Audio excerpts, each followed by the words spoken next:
Ever felt like music wasn't just something you heard, but something that happened to you? Like a song wasn't just sound, but a force guiding you deeper into the experience? Well, it turns out there's real science behind that. Tonight, we're diving in with Stephanie Karzon Abrams, a neuropharmacologist and clinical pharmacology expert who studies how music rewires the brain and enhances the psychedelic experience. She's a prescriber for MDMA and psilocybin therapy, a scientific advisor for the Microdosing Collective, and the founder of Beyond the Bench, helping push the future of plant medicine and integrative healthcare. So, how does music shape the psychedelic experience? And can that right song be the key to unlocking deeper healing and transformation? Let's find out. Yo, welcome to the MycoGeeky podcast, where we explore the fascinating world of mushrooms and the people who love them. From expert cultivators to passionate foragers, we bring you deep conversations, cutting-edge insights, and everything mycology. Whether you're a seasoned mycophile or just curious, we invite you to geek out with us on the wonders of fungi and join the mushroom movement.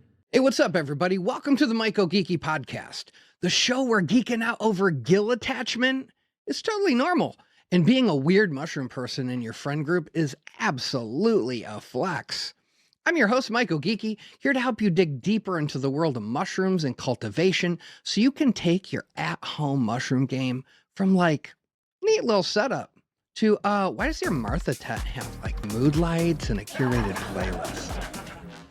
We got an epic show for you tonight, so grab your lab coats or your favorite hoodie and let's get growing. Tonight we're diving into the profound connection between music and the psychedelic experience with Stephanie Karzon Abrams, a neuroscientist, music curator, and psychedelic facilitator who has spent years exploring the intersection of sound, altered states, and healing. With a background in clinical research and integrative medicine, Stephanie has worked closely with psychedelic therapy models, helping to refine the role of music in guiding deep, transformative experiences. From ancient medicine songs used in shamanic rituals to the hypnotic pulse of electronic music at a festival. From classical compositions that stir the soul to binaural beats designed to shift brainwave states. Music is not just a backdrop to the journey. It's an active participant in shaping consciousness.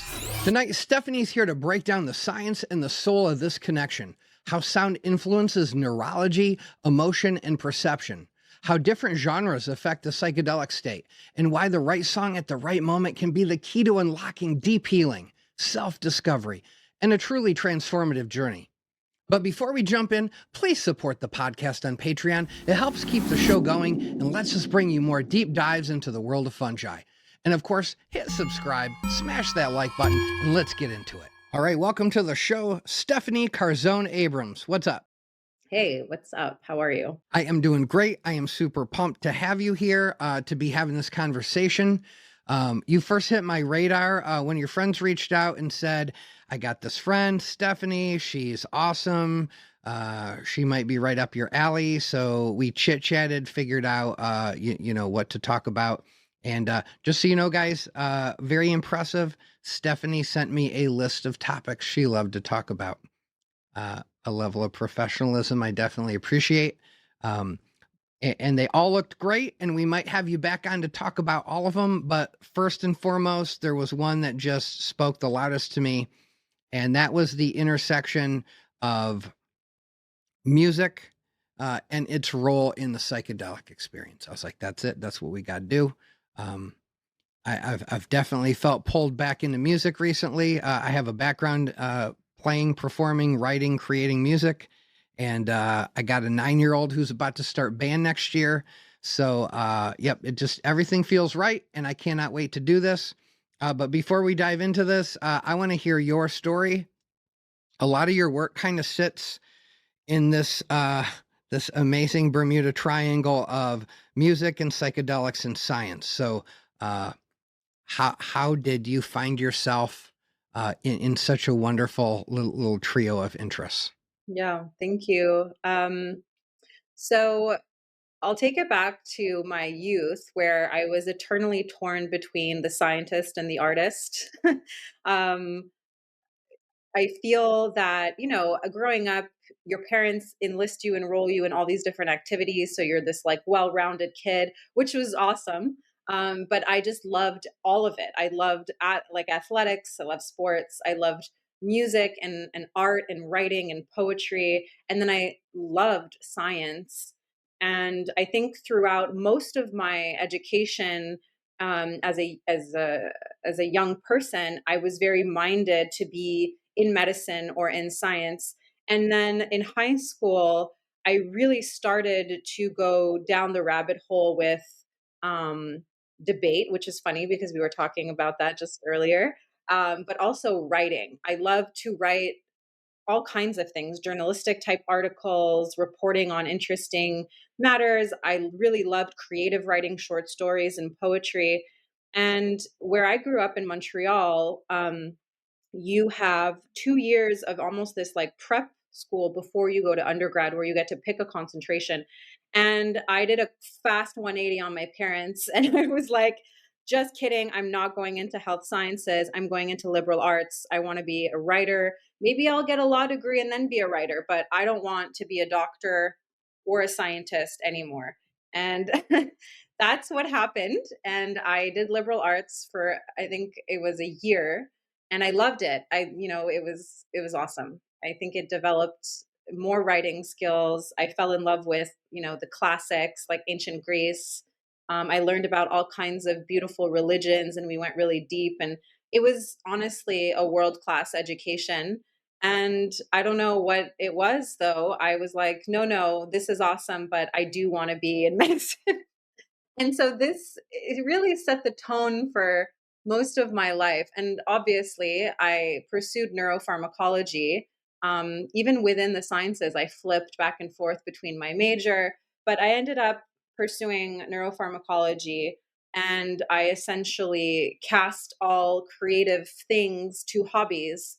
So I grew up, playing the violin and singing, and all these different creative outlets just became hobbies. And at one point they even kind of melted away and weren't even part of my life, which was honestly what I call the dark ages. um, and then I got this awesome role in the ICU working with the pharmacy team. My focus was on traumatic brain injuries, and that was honestly a catalyst for my pursuit of psychedelic research and science. It was to better understand if psychedelics could help this population, people who had suffered from severe concussion or head injury. And of course, my own experiences with psychedelics were a huge catalyst as well. And, interestingly enough, these explorations also brought the creativity, the writing, the music back into my life. And I don't think that's a coincidence at all. Like explore your deep consciousness for long enough and you're going to find out some things. Um, and I guess my passion and love for music really led me to also pose the question, is there a way I can integrate all of these things? And I have a longtime childhood friend who's a music artist. He had started throwing these events in the Caribbean and Mexico, and I saw what he was doing, and I was truly inspired by the type of music he was playing, by the gatherings, the community that was forming around these events. And I had this idea of bringing it to Los Angeles, because at this point I was living in LA, and creating a music collective, a series of unique music events, and turning it into a music label. So, fast forward, him and I run this collective called Public Secret. It's a collective of artists, and it's also a label. There are also events both in the US and in Mexico. And we're trying to grow that. And then I guess the bridge to psychedelics is that obviously psychedelics and music just go very much hand in hand. Like the music, the felt experience of music, whether it's playing an instrument or hearing a song for the first time or experiencing live music, it is so parallel to the psychedelic experience. Like it can totally open up your consciousness and change you the same way that a psychedelic substance has the potential to do that as well. So I guess now in my professional career, if you will, it's maybe become more of a vocation, but I am trying, or I guess I have kind of bridged these worlds, and I kind of see it all as like this Venn diagram where there's music and medicine that, overlap, and that I sit somewhere in between all of that with my work. After talking to so many mushroom cultivators on this show, you start to notice some patterns, some traits, some common themes.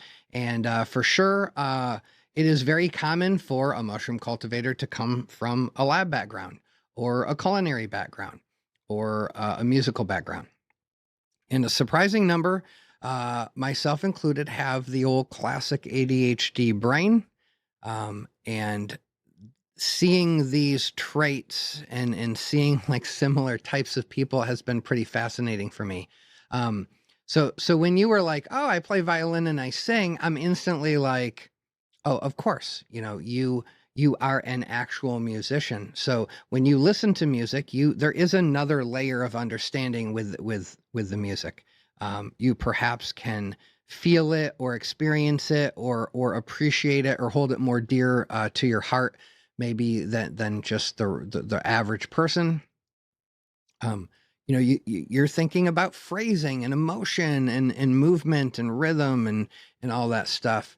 And I think probably coming from that perspective, it changes how you experience psychedelics, and it's like a built-in connection between the music, the sound, the altered states, and then your overall perception, right? Um, you mentioned that music, not psychedelics, was what first opened you up spiritually. That was kind of the gateway to something bigger. I'd love to hear more about that. Let's get into that. How did music become that bridge for you? Right, right. And I mean, I've heard people say things like, psychedelics um, have created this thing in me where now I have a relationship with God, or I feel like there is a source, and it's made me a deeply spiritual person. And it's really interesting because music did that for me. And it's particularly interesting because my background is Egyptian and Greek. I have like a Greek Orthodox mom and a Greek Catholic dad. And I grew up going to church, and I went to an all girls Catholic high school, and there was mass every Tuesday. And then one day I was just like, no, this is not it.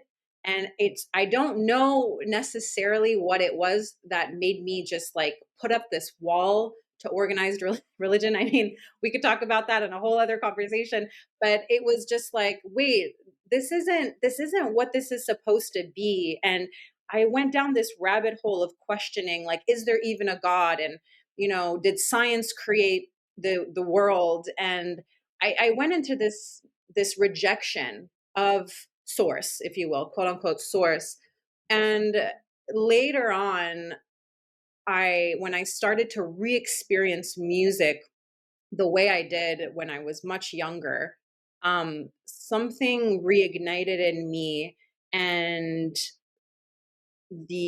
I guess like the flame just kind of came back around oneness and spirituality. And it didn't plunge me back into organized religion at all, but it did open my eyes to a lot that is very similar to the faith and the practice that people engage in, those who are religious and who practice a religion or subscribe to religion, whatever you want to say, right? And growing up, my mom used to always tell me when I would like show her like music that I was interested or music I was learning, she would say like, you must be an old soul.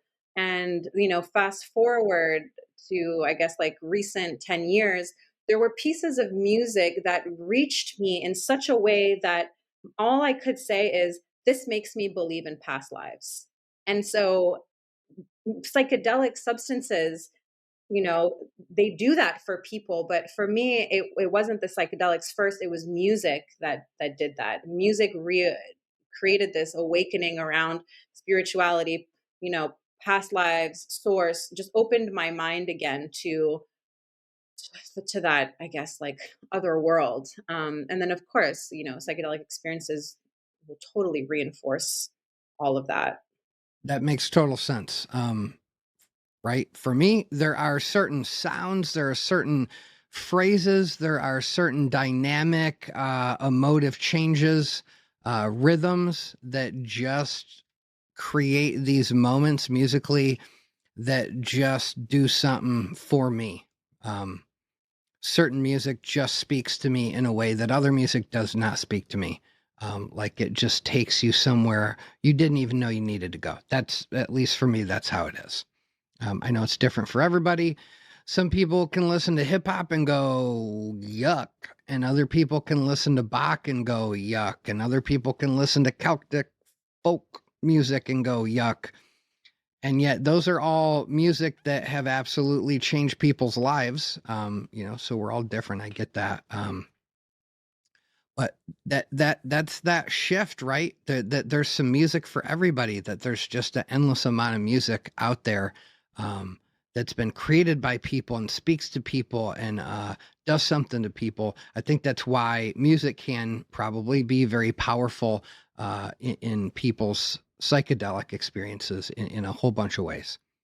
Um, so I want to talk about, you sent me an article. You gave me some homework. I did my homework. You sent an article called Rhythm of Connection, House Music and Psychedelics.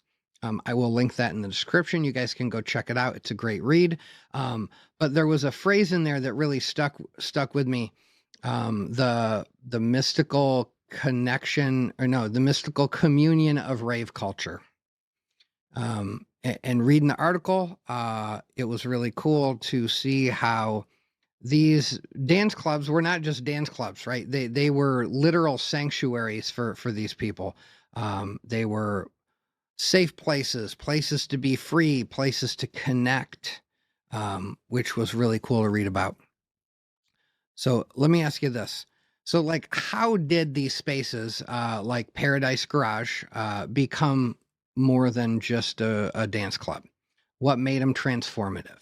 Uh, why does that history still matter today? I think the history of house music is so interesting, and the reason why I love to talk about it is because I do feel like there's a lot of judgment from certain generations, and it's because there's a lack of understanding and no other reason really. And sometimes if you tell a story in the right way, then you can convert people.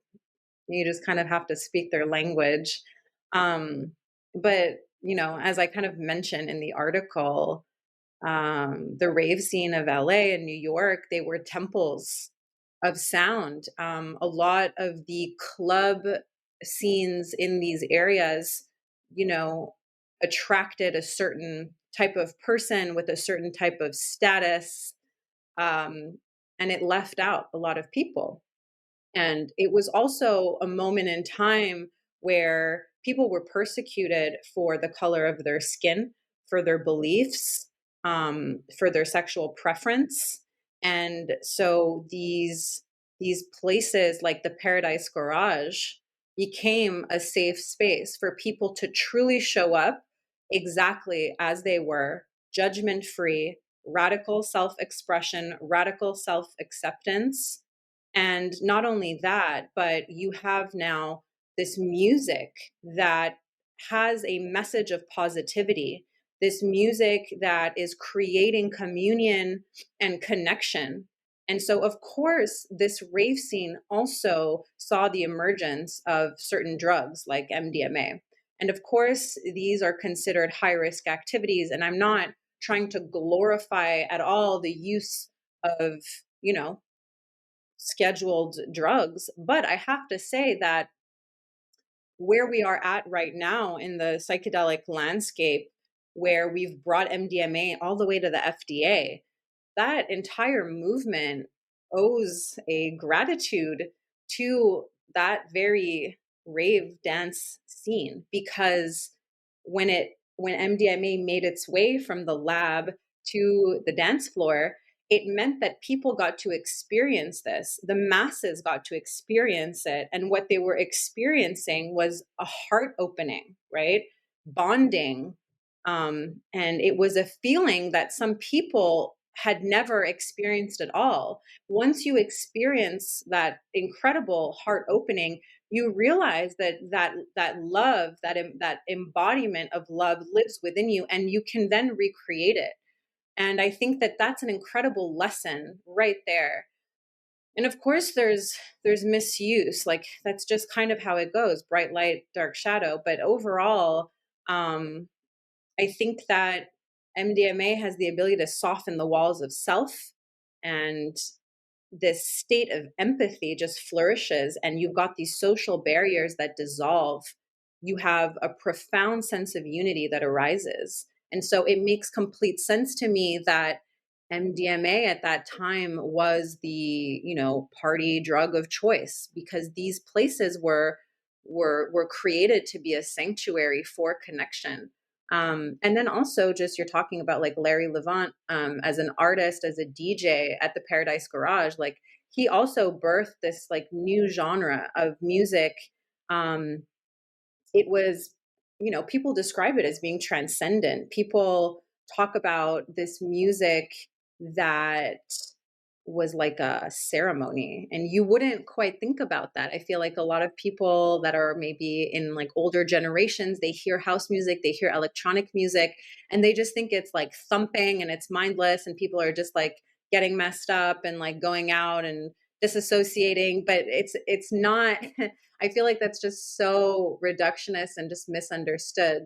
I feel that a lot of people go to these dance parties and these raves to feel connected to themselves, to find connection with others, and to experience joy. And that's the message for me that's just most important, is that we as a society we often forget that we don't need to earn joy.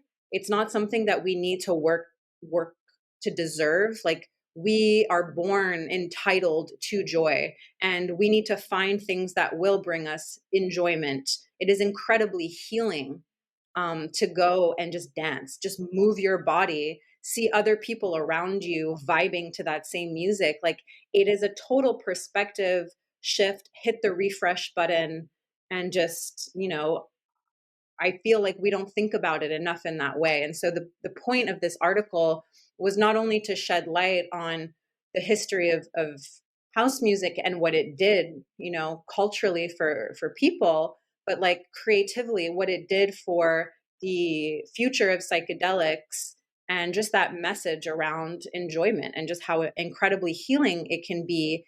And let's not forget that the line between therapy and recreation is not as solid as we might think it is. Okay, yes. I had a guest once who said something that really stuck with me. I think I was talking about microdosing versus macrodosing versus I kind of like a museum dose. You get some close-eyed visuals, you get like a lot of euphoria, but you are still very fully present, right? You can still be a dad. You can, you can still live life without worrying that you're meeting the elders, the ancestral elders, or something from your past is not haunting you, right? So I was talking about how I like a museum dose because of the euphoria. And I don't know, I must have said it like I felt a little guilty about it or something. I don't know. But anyway, he was like, and he said this like he was my freaking therapist, but I loved it. He was like, geeky, feeling good is therapeutic. Like, feeling good is therapy. And that shit just like, that hit me. It was like, oh my God, yes. Why did I need to be told that? Like, why do we separate this concept of healing and therapy from joy, or euphoria or pleasure or satisfaction? But like, yeah, he's right. Feeling good is medicine. Feeling good feels good, and that can be therapeutic. All right, so shifting gears, When you look at where house music started, you know, these spaces, they're built on radical inclusivity, self-acceptance. You really cannot ignore, especially after you read the article, you really can't ignore how much psychedelics are likely to have shaped that vibe and encourage that. I'm trying to like bring myself back there, right? Like just I'm trying to put myself in these people's shoes, and you're having psychedelic experiences, you're dancing, connecting, um, you're you're just having this profound experience that's made more profound through the use of psychedelics. So fast forward to today, and house music is not this niche underground thing. House music has had massive influence on pop music for sure. It's everywhere. It's in festivals. It's in clubs. Mainstream pop artists, you know, every LP they put out's got to have a club track or two in it. So do you think where house music is now still carries that original spirit of liberation and freedom and inclusivity, or has it evolved for better or worse into something else? Well, it's also like the new way to listen to music. It has really grown in popularity. So now people are more than ever going to these raves, or they're going to festivals, or they're going to underground clubs to see their favorite DJs. And so people want, like pop stars want their music played by these DJs. Oh yeah, same with hip hop. I mean, you had to have a club track, right? Back in the 90s when I was really just falling in love with hip hop, every great album had at least a club track or two, cuz you know, you couldn't have somebody go to the club and not be listening to some of your music, right? Um, so I've even seen people rethink their relationship with electronic music um, after just experiencing it. This shows you how important it is to be in these immersive environments and really give that experience a chance. Uh, there's a mushroom cultivator I know. She's been on the show before. Um, so later in life, she really got into EDM festivals. She sends me photos of all the cool EDM festivals she's going to. She's showing me her $200 fancy shirts from you know the famous EDM artists that she's now loves and loves experiencing. So man, it's cool just to see someone where you wouldn't necessarily think this is the person who's going to go to an EDM festival. Um, just love it, finding a community there, feeling safe there, feeling like accepted there. Um, and I mean, I don't want to put words in her mouth. She can speak for herself, but I'm pretty sure that's like a sacred thing for her. Um, and for me, the my takeaway from seeing all that was just, you know, if you're willing to drop your preconceptions about a thing, um, you might be surprised what starts speaking to you. And that idea, things we think are like separate, are actually connected. That is kind of everywhere, right? Like especially science and medicine, we divide logic and creativity, left brain, right brain. But the greatest minds like Einstein, Da Vinci, Tesla, these guys were scientists and, you know, creative thinkers, artists. Um, and they, if you hear some of these stories, it's always like, it just came to me. Like they weren't in their logical brain thinking, going, I got to do a math equation. They were just like, um, I don't know, just a moment where it just in an instant it comes to them because they were in that creative space, I think. Um, but for us in society now, I feel like somewhere along the way we just got more and more specialized and over specialized. And now we're kind of missing the big picture. And I see that so clearly in healthcare. The specialists don't always talk to each other. The patients are always kind of left trying to connect the dots themselves. And for me, I mean, from how I was trained as a nurse and the theories that I prescribed to in nursing school that really felt right to me, it is the complete opposite of how real healing occurs. Just got to look at the person as a whole. Right. And it's funny you mentioned this because I'm involved in a clinic actually that we opened about 4 months ago called Modern Medicine Services in LA. And it's an integrative medicine clinic with a focus on mental health, if you will. And when I say that, it's because mental health and a lot of health issues go hand in hand in a way that most people, I think maybe now people are starting to realize more than ever, but typically they were two separate things. And perfect example is chronic pain. Some people are like, it's a neurological thing, oh, and no, it's a psychological thing. Well, maybe it's both.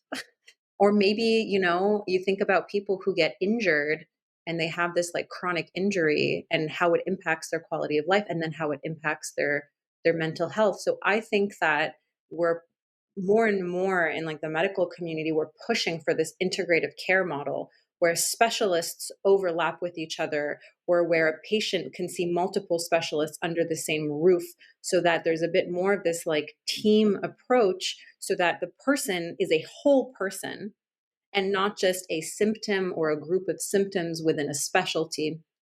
And I'm seeing more physicians be more collaborative in this way. And I mean, a great example from when I was in the ICU, like the pharmacy team, which was, typically you're looking at drug protocols and treatment protocols. And then you had the ICU physicians, intensivists, and then you had psychology and psychiatry. They all came together and they all rounded on the patients together. And that was my first introduction. And this was a while ago. I mean, this was 2014. This was a while ago. And that was such a great example for me. And I know that in everything that I do now, I always think back to that team approach. And I see how it was just a better way to serve people. And I could only hope that, we gravitate to this model more and more. And I know that our health system is built in a certain way that doesn't provide, all the flexibility in the world. And right now, like preventative medicine is not encouraged, right? You have to go out of pocket and it's tremendously expensive. And if you want an integrative care model, it's hard to find something that's covered by your insurance. But I feel that people are really pushing for this. And I think that the psychedelic um, psychedelic science, therapy, research, the movement, whatever you want to call it, is definitely part of that because beyond showing us what psychedelic medicines can do for us in modern medicine, it's showing us that our system is really messed up. Like it's really revealing the gaps and the shortcomings. And I think we're seeing providers strive more and more to create models that are more sustainable, but not only that, but just like serve the human being patient fully. That's exactly it.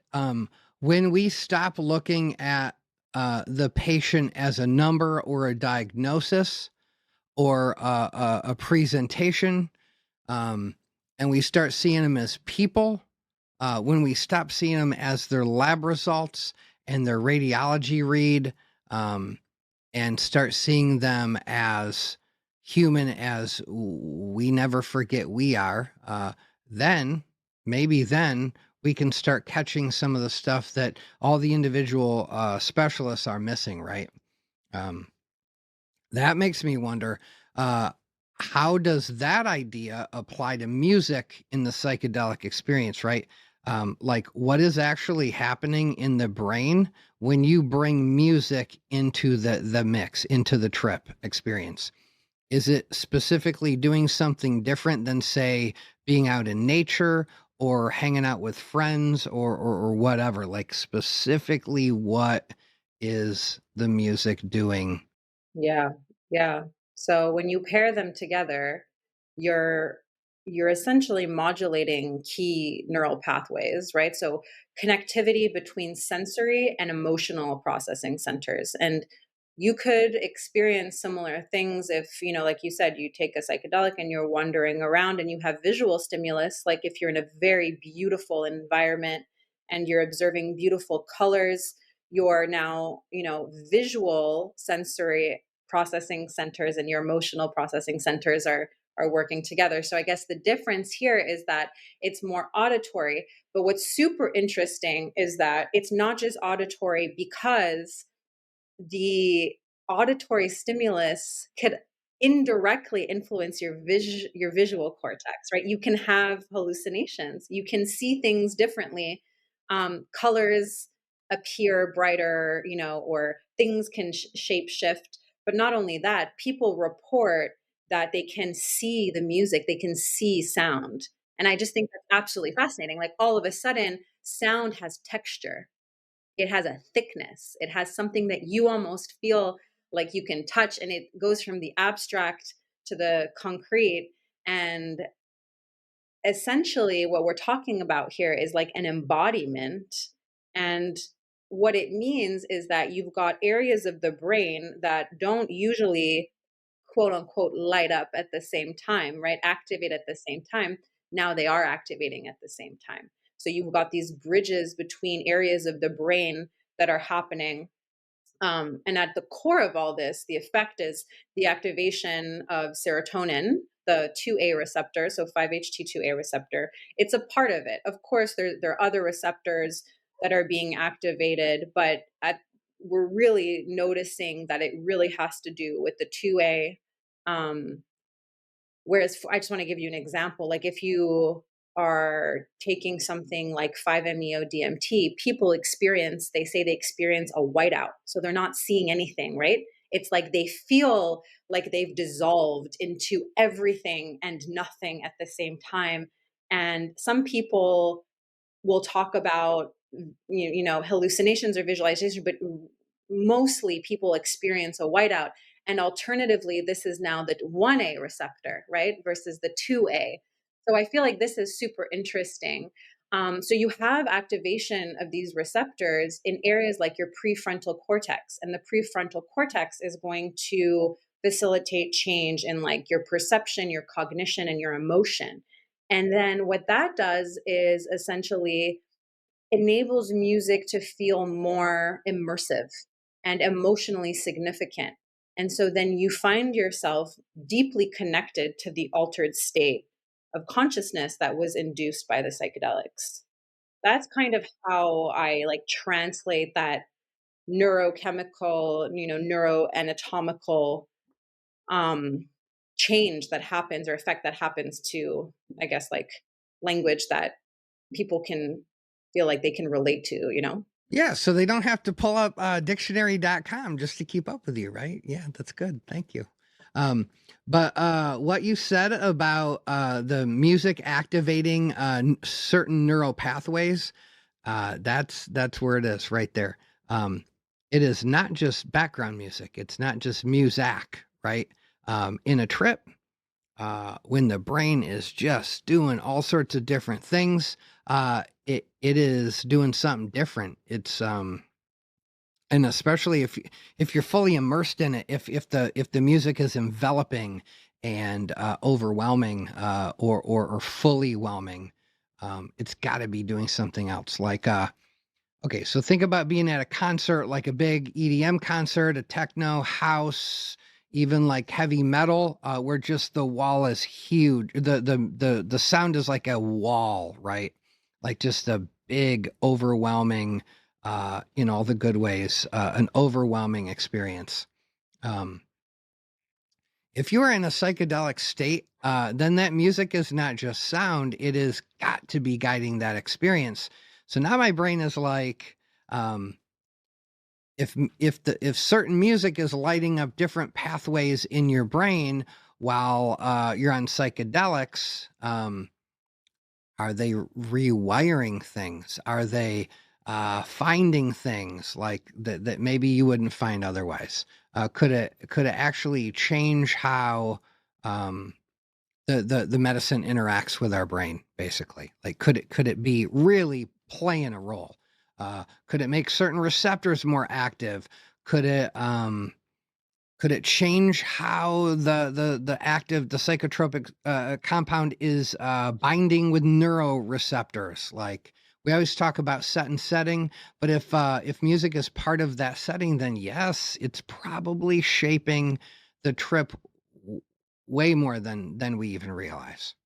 Of course. And the perfect example is like compare your very first psychedelic trip to your 100th. Is it black and white? Like can you say black and white?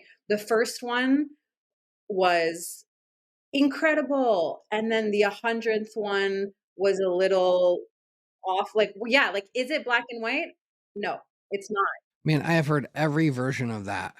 With mushrooms, especially, if the dose is right, most people's first trip is pretty freaking amazing. I have heard life changing, profound. But if it's too much, too high of a dose, though, then it can be pretty overwhelming. But what's interesting is that even for experienced psychonauts, there's no set formula for how their trip will go. You can do everything the same mindset, same setting, same dose, and still pretty consistently have a totally different experience. That's why I think things like the set and setting, they just matter so much. It's why I love the idea of people growing their own medicine, knowing exactly what they're taking and creating the right space for it. Because at the end of the day, you can't control everything, but you can give yourself the best possible foundation for something positive, something healing, and hopefully something transformative. Again, like I hate like blanket statements and generalizations, but I feel that I could say this with some certitude. Your first psychedelic trip, unless you're kind of this unique person that was very, very, very, very informed, very, very, very prepared, you're kind of like this passenger, right? And often, like, we are passengers on this journey, right? But when it's your first psychedelic trip, you're almost like this passive passenger.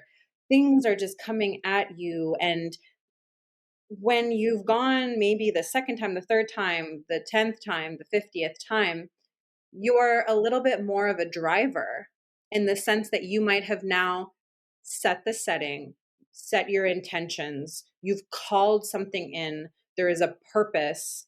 And so you are a little bit more of a driver. There is more reason to why you've sought out this psychedelic experience. You are trying to maybe achieve something. You're trying to work with the medicine, use the medicine as a tool, as a guide, as an instrument. So I think like that is kind of going back to what you were talking about how like the music could be such a vehicle in the same way that like you are the driver and sometimes we're not, like it does happen that you take a psychedelic and poof, like something went awry and you didn't have the positive, profound experience that you were seeking, like, or maybe you just were anxious the entire time, or you were upset and memories from a traumatic experience came back. And of course, you can like dig through that rubble and you can find the lesson and you can, take the lemons and make lemonade. Like that's for sure. But you're right, sometimes it just pops out of nowhere and you can of course justify it and you can say, oh, like I was tired, I was in the wrong place, blah blah blah, I had a stressful week. But maybe those exact same circumstances were present the last time, but you still managed to have a great time. So it is really interesting, and it goes back to this whole like non-specific amplifier concept of psychedelics and why we have to try to prepare as much as we can, and learn the relationship, make a relationship with the medicine, realize that not all medicines are for everyone. Some medicines are going to be great and others aren't going to make us feel so good. So yeah, music could definitely be this incredible partner. Can bring back memories, whether it's deliberate or not. Give shape to your psychedelic journey and experience. A beginning, a middle, and an end. And a lot of people love that resolution. They like to feel like they've peaked and now they're being brought down. So it's a partner. I really do feel that way. Yeah, again, the music isn't just shaping that experience. I'm sorry, music isn't just part of that experience. It is shaping the experience. It is giving the experience structure and movement and evolution, and potentially helping you process things in a way that wouldn't occur if you didn't have the music. And I think that that connection probably runs pretty deep. Um, like like, I mean, it's in our DNA probably, right? Whether it's a rave, a drum circle, a church choir, that same instinct kicks in for people. There is really a point where,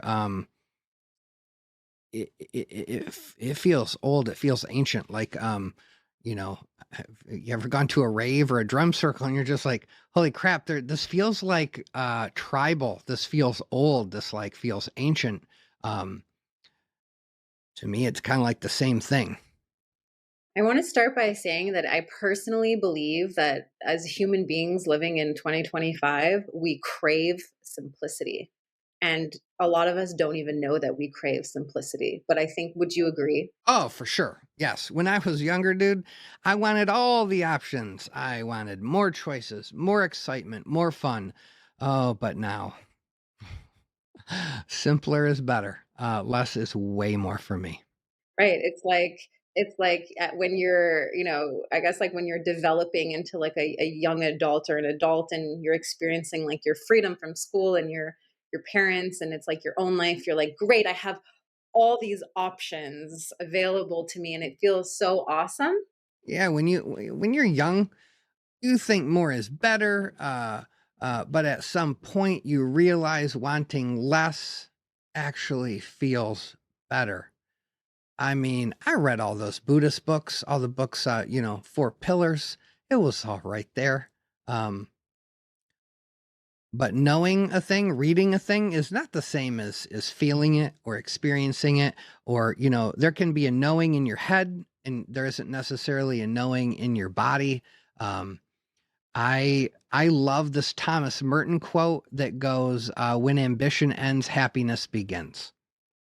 When I was young, I didn't exactly get it. It stuck with me because I was like, why don't I get this quote? Uh, I had to read the book it came from. And even then, like, I thought I knew what it meant, but it wasn't until I got older where I was like, oh, it is not about giving up. It is about not chasing happiness. Like it's just always right over there. If I could just get over there, I'll be happy if I could just win this or accomplish that, or if I could just bench 325, then I'll be happy. Um, yeah. That's an interesting one because I see it, but you know, I don't know. And maybe if it's interpreted as in like, your ambition is this unquenchable thirst where you're always chasing something and no matter what you achieve you always want the next thing, and so this we've been bred with this like eternal dissatisfaction, almost like what we have is never enough, we always have to keep reaching, and yes, that is absolutely exhausting. And so I do agree that if you cannot find happiness with what you currently have, then you're going to be an eternally unhappy person. And I think that if you can strike a balance between finding happiness with what you have and also just, being an ambitious person and having goals and whatever, right? I think like that's cool. But yeah, if by ambition in that quote, if he's really referring to this eternal chase, then yeah, I agree. And yeah, I agree with all of that. Yeah, it's the eternal chase. And to what you said also about Buddhism, and there's a awesome book called Buddha's Brain, and it's essentially like a neuroscience book and a Buddhism book together. It's awesome. You should read it. Yeah, it's really cool. I can't remember the author, but it's a great book. But so we don't go down the rabbit hole and we kind of stay on your topic. So I think, like drum circles, the rhythmic beating of drums, it's central to, ancient ceremony, which is what you were talking about. There's a spiritual practice across so many cultures. and often in conjunction with an altered state of consciousness. Like we hear about ancient peoples, smoking certain plants and herbs, drinking certain teas. We're hearing now about, Eleusis and this brew that potentially, came from the ergot mushroom and led to an altered state. And even without any kind of psychoactive substance, the act of drumming and playing music and moving your body rhythmically will induce an altered state. And so these repetitive rhythms, they create like a trance, right? And on a neurological level, you're synchronizing the brain's neural oscillations with the beat, and it's called entrainment. It's a concept that's been studied, and entrainment will foster a profound sense of unity and grounding to oneself and to the group. And so people did this to connect with each other, to connect with the divine, to connect with their ancestors, and fast forward to what we're doing now when we're dancing and we're communing and we're going to go see our favorite DJ. How is that different? It's the modern day example. And then, drumming and rhythm will amplify the effect of psychedelics because now you're engaging your limbic system, your center for emotional processing. And you are enhancing that concept of ego dissolution, right? Like you feel like you're part of something that's larger than yourself. You take yourself out of the entire picture and it's not about you anymore. So it does tap into something totally primal. And I think that like it bypasses language and intellectual thought and it accesses deep emotion and spiritual experience. It's all about getting out of your head and getting back into your body. Modern life pulls us out of our body. We overthink everything. We're so goddamn busy.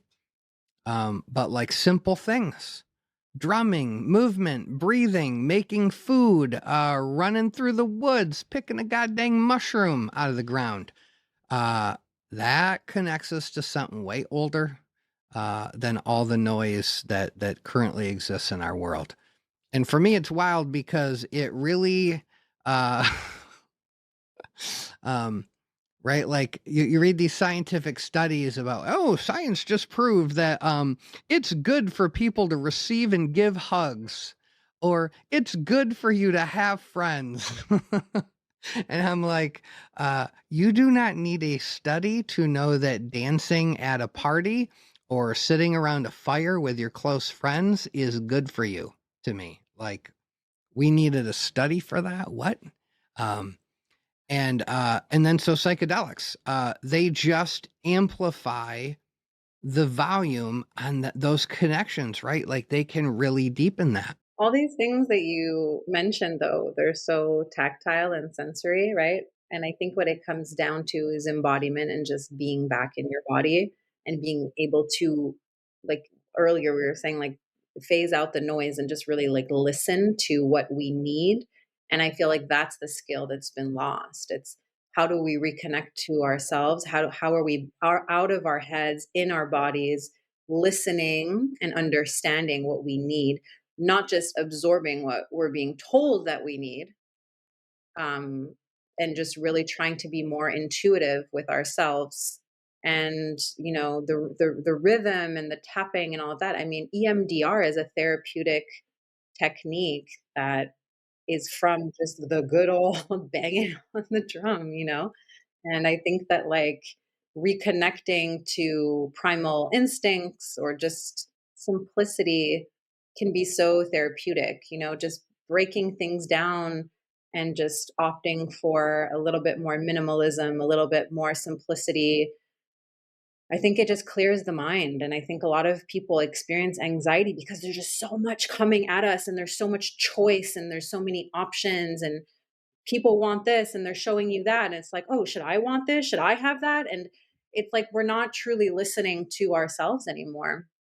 And I mean, if a psychedelic of any nature can kind of bring you back into your body, if you can achieve that by, another way, great. Back in the day, I did some Kundalini yoga, and holy crap, it was pretty close to its own psychedelic journey without actually taking any psychedelics. It was really intense. It was exhausting, but oh my God. I mean, I to this day remember exactly how I felt at the end of that class. I was just raw and there and like, I don't know. It's like I had a different relationship with my body, like you're talking about. Same with the music. If you're really in it, if you're lost in whatever you're playing or singing or whatever, um, the thinking is gone. You're not thinking anymore. You're not deciding what to do next. You're not going, well, should I sing this way? Or nah, you are just in it and you are feeling it. And man, if you ever get that, that's that magic that you're just always chasing. I think what you're describing is flow state. Oh, yeah, flow state. Yes, exactly. Easiest way to get there. Go mow your freaking yard. Get a little taste of it real quick. I think painting. We've recently been painting in our house, and I was like, wow, this is great. Right?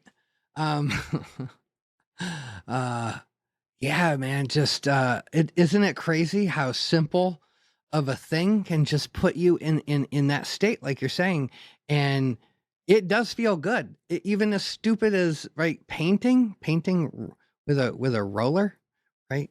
How should this be this great thing? But it is. It because it takes you out of your head. It just puts you into the feeling. You're just rolling. You're doing the thing, and it's sensual. It's sensory. You're seeing the paint go up on the wall and all that stuff. Yeah. Oh, I've been there. I know.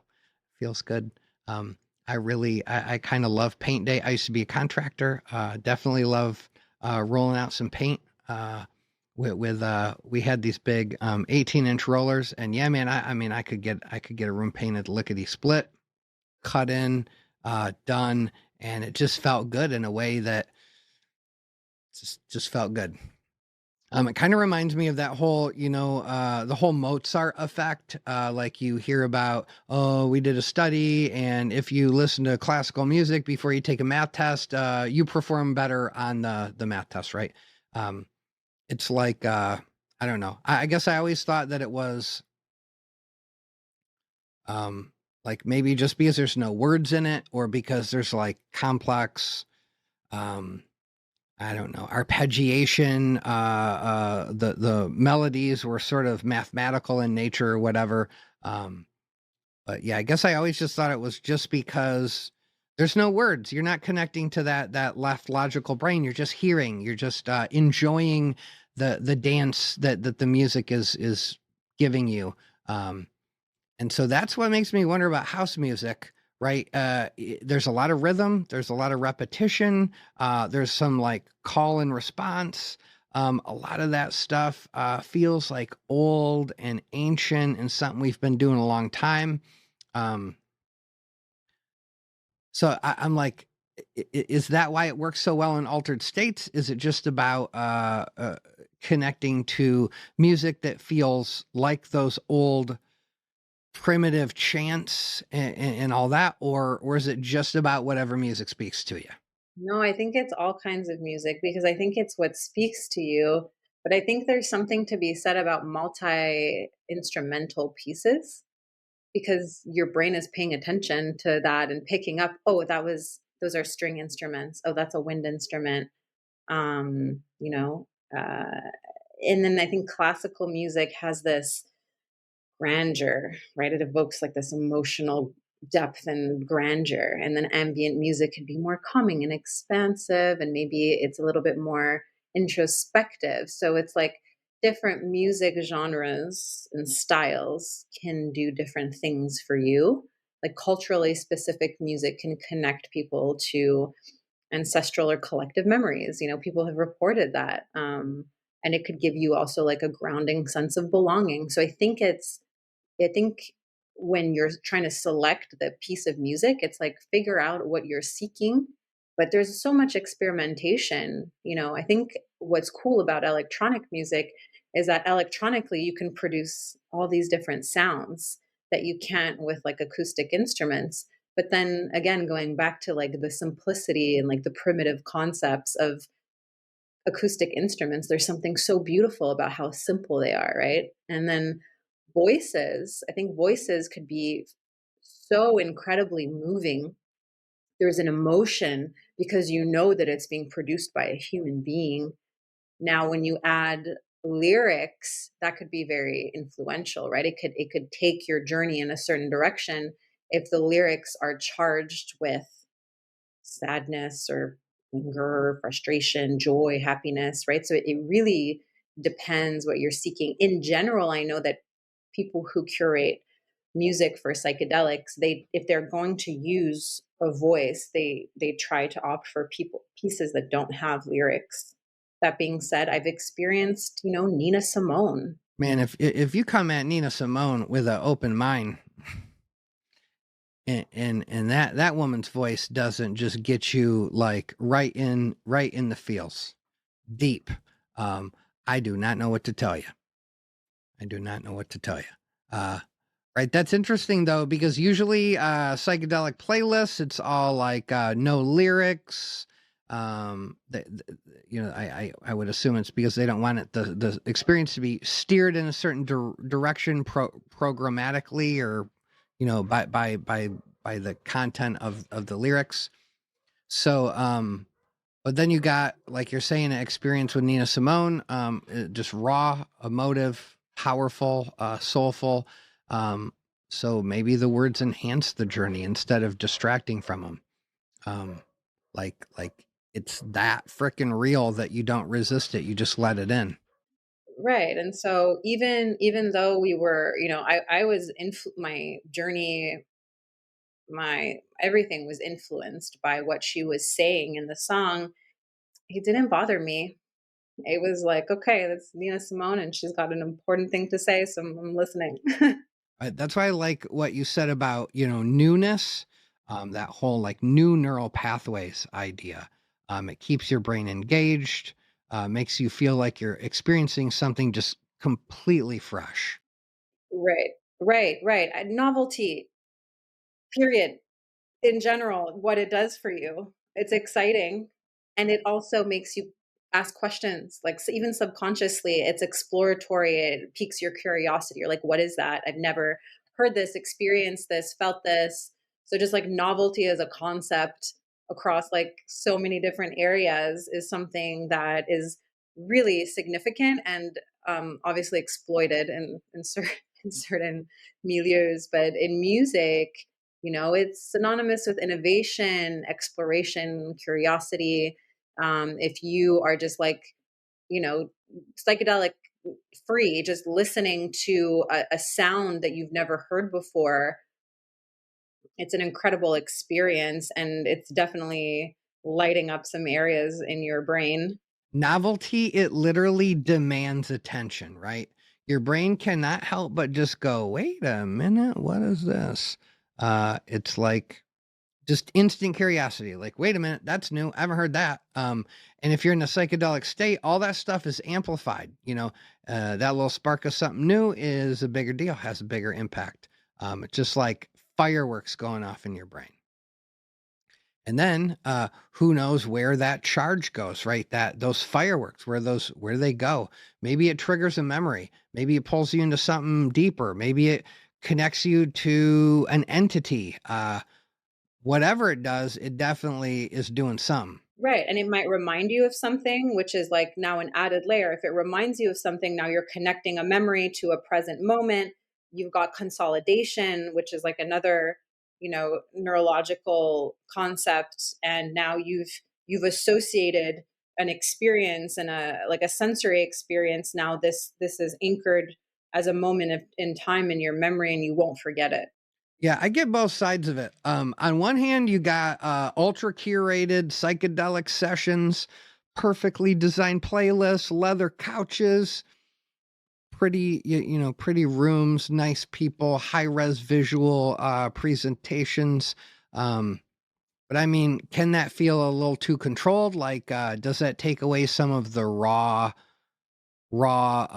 unexpectedness of the journey? Right. That's where my head goes. But then at the same time, for these people, if the goal is to create some sort of trustworthy, reliable, meaningful first experience, that setup kind of makes sense, right? Like having the right music, a proven playlist. Um, you know, just it has to have a positive impact. It's like it's the difference between seeing a band that you just knows how to put on a show versus like stumbling into a performance of somebody that's not got everything figured out. They're making mistakes. They got technical difficulties. Like that radically impacts the experience. So as I think as the space grows, you know, I don't know. Do you think that we realize how important music is in this? Are we overlooking something? Is there something we should be doing we're not doing? Like if you were advising some big guru that's like launching a whole policy around setting up these integration spaces and whatnot, these retreats, these psychedelic experience centers, whatever you want to call them. What would you tell them? Like, how would you suggest they approach music in these experiences? Big question. I think the psychedelic community definitely recognizes the power of music. So I never think that it's going away. I think music is inherently psychedelic on its own. And we've known this. I mean, like, we talk about electronic music right now and we talk about, tribal medicine songs. But what about the Grateful Dead? What about the Beatles? What about Jimi Hendrix? What about Fish? They're all of these like also like classic rock, psychedelic rock that I feel like we don't even think about sometimes. I mean, people who are really into music, they know, but I feel like the if you're not really into music, you might not even think that those pieces and those bands are psychedelic. And you even have like the new age, like Tame Impala, so the music is here and it's here to stay. And I think people who are working within this space have a deep acknowledgement. I think what is lacking is that sometimes facilitators might think that a Spotify playlist kind of just thrown together will do. And I think there is a lot more to be said about curation. I also think that in the preparatory process, the person who is seeking the psychedelic experience, as well as the facilitator who will be providing the psychedelic experience, should have a conversation and a think about what music they want to hear. What are they offering? What is available? I think that like whether you're a client, a patient, whether you're journeying on your own, you should, if you have like a choice, you should really give it some thought because it could be very influential. I think we're going to see people working with music in different ways, a lot more curated and personalized than we're doing it now. Like it will go beyond picking a genre and a playlist and an artist. It's going to be like based on what that person is coming in with, what they're trying to achieve.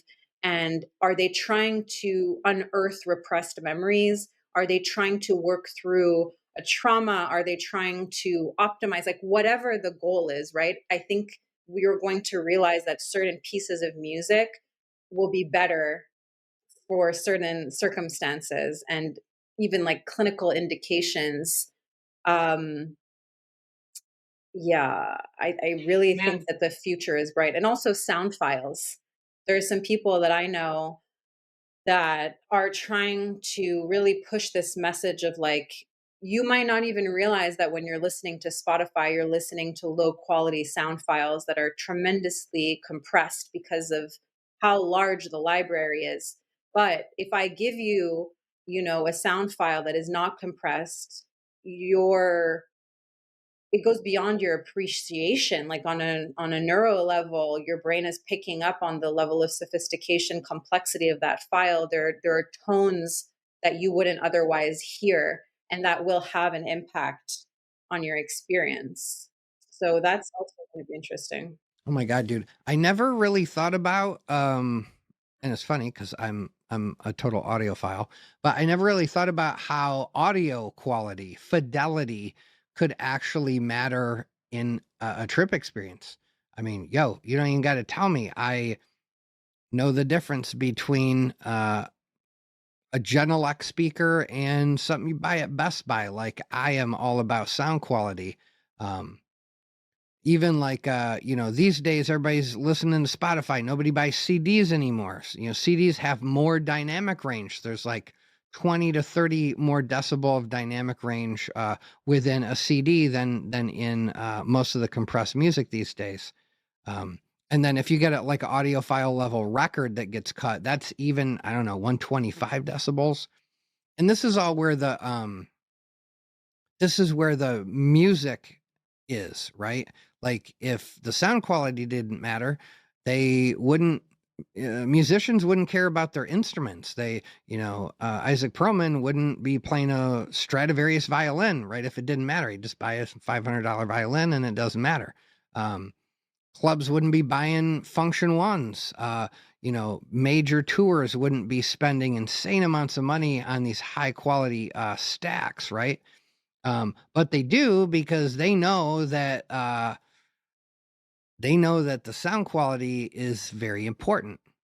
So in an altered state, if you're in a trip experience where everything is already heightened, I mean, yeah, maybe that is a big difference. Right. And function ones would never have come to be, and all of these high fidelity sound systems and technology, like, it just wouldn't matter, but it does matter. And I also think the live versus the recorded experience is also something to consider. And I'm seeing more and more experiences that involve a live aspect to the music, where you not only you can see, but there's this like acknowledgement that there's a person there playing this music for you in the flesh. It's another layer of depth. It reminds me of like a real ayahuasca ceremony, right? Um, the shaman isn't just like playing a CD or something off of his iPad. Um, they are shaping everything from the incense to the Icaros to the chants to the frickin' beads to the feathers on the face. It's all part of that whole experience. That is an extension of that medicine and of that experience. Um, because it is more fully engaging your senses. It pulls the person deeper into that experience.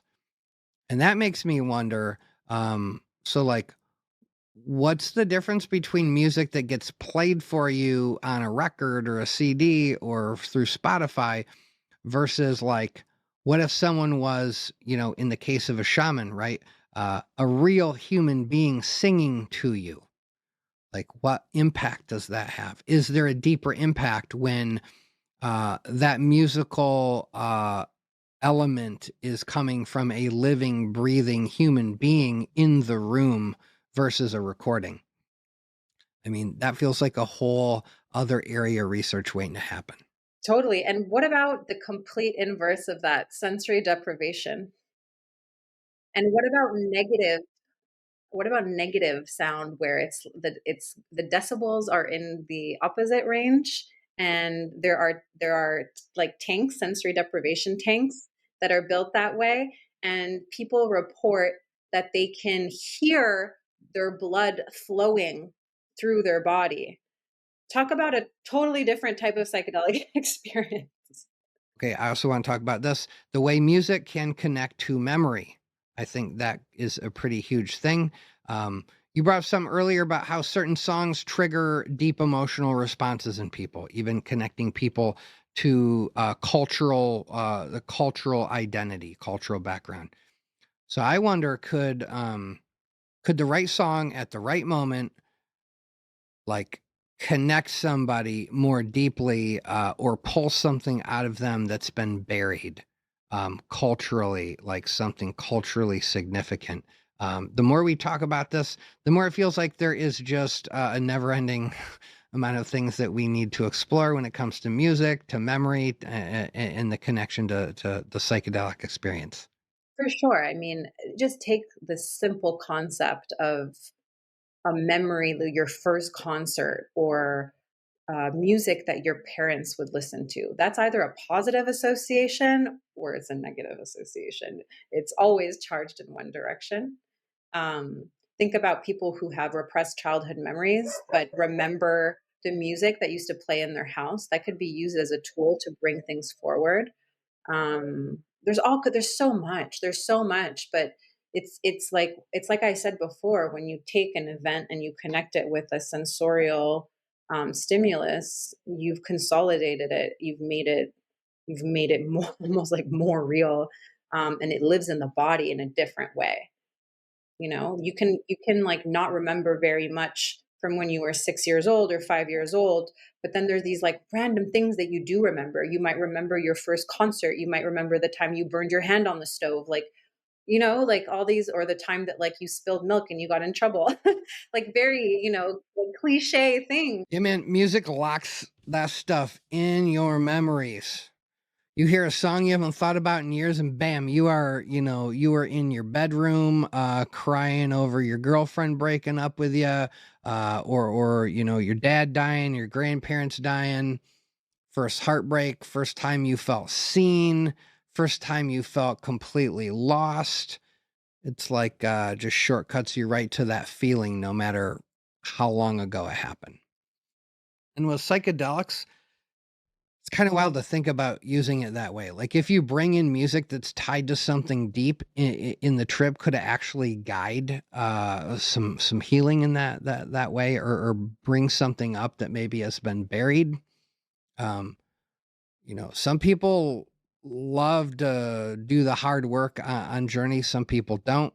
Um, I have definitely heard stories about uh, people like unlocking mysteries of their past, figuring something out that was like a dark cloud that they didn't really didn't have a clear rendering of. Um, and then even the cultural side, like I know people who didn't grow up connected to their roots at all, but the second they hear music from whatever country they're from, or their heritage, I just start feeling that shit. You know what I mean? Like like it wakes something up, like it's in their DNA. You don't even got to understand the words, you just feel it. uh it's kind of like the music knows who you are before you even do. Like the music is part of you on that molecular level. And also people who want to feel more connected, maybe to their cultural or ethnic background. Like, some people might have a certain, ethnicity, but didn't really grow up close to those roots for whatever reason. And then later in life, they've realized that it's a missing piece, right? They're missing maybe a sense of belonging, or they just want to culturally be connected in that way to their roots, to the language. And it often starts with music. They say, music is a universal language, and you might even appreciate, and this happens all the time, you appreciate music from another culture with another language. You might not even understand what they're saying, but you know what they're saying, and it reaches you in a way that you can't quite explain because you didn't grow up with it. The culture could not be further from your own. So there's all these different avenues that you can pursue. Like for me, I my parents are Greek and Egyptian, definitely grew up with the culture, speak all the languages, the food, all of it. The music would play, not as much as I would think though. I remember like definitely the food, we would speak the language, it was part of our culture, but like Arabic and Greek music was not playing all the time. But when I hear it, man, do I feel connected to where I came from. It's really interesting. People will also like set foot in a country for the first time. They didn't grow up there. Maybe their grandparents grew up there. Maybe it was their parents. Maybe it's further back. And yet they feel this instant sense of belonging that they can't explain. So true, so true, so true. um the music can just cut through all that stuff, time, language, all of it, and just get to the feeling, the emotional perspective of the people who are creating it. And if it's special music, it can be like a direct line to the cultural memories, the cultural emotions, the cultural traumas, and just like the cultural identity. And in the psychedelic space, that connection's just going to get amplified, right? All right, Stephanie, this has been amazing. Your insights into how music shape all these experiences, neurologically, emotionally, culturally, it's been pretty awesome. I feel like we could keep doing this for hours. So seriously, thank you for sharing your knowledge and your perspective tonight. This was a blast. And for everybody listening, pay attention to the music in your life. It is doing more than you think. Thank you for having me. I really enjoyed the conversation. All right, guys, huge thanks to Stephanie Karzon Abrams for taking us on this deep dive into how music shapes the psychedelic experience. Seriously, who knew your playlist could be the difference between meeting the cosmic elders or spending 6 hours convinced you forgot how to drink water?